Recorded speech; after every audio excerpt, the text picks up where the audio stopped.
আসসালামু আলাইকুম দর্শক, আশা করি সবাই ভালো আছেন। আজকে আমি দেখাবো যে আমার বেবিকে বসার জন্য কিভাবে ব্যায়াম করাই। বসার জন্য এই যে সামনে আপনারা একটা চেয়ার বা টেবিলের মতো দেখতে পাচ্ছেন।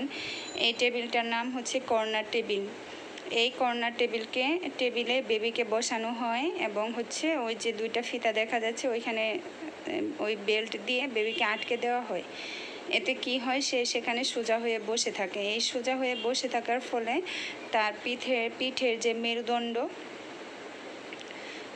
তার সোজা থাকে এবং সে বসতে শিখে। নির্দিষ্ট সময় এখানে তাকে বসানো হয় এবং হচ্ছে এখানে বসিয়ে আপনি দেখা যায় কি অন্য কোনো কাজও করতে পারবেন।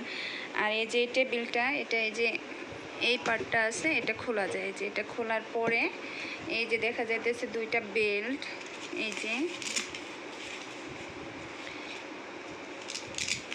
এই বেল্ট দুইটাতে হচ্ছে তাকে আটকে রাখা হয়। তারপরে সে এখানে বসে থাকে।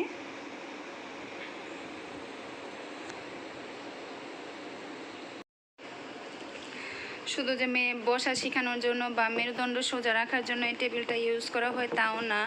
এখানে যাদের হচ্ছে গিয়ে বাচ্চার ঘাড় সোজা না, ঠিক পড়ে যায়, তাদেরকেও এই টেবিলে বসানো হয়। এখন আমি আপনাদের দেখাচ্ছি কিভাবে এই চেয়ারে বেবি বসে থাকে।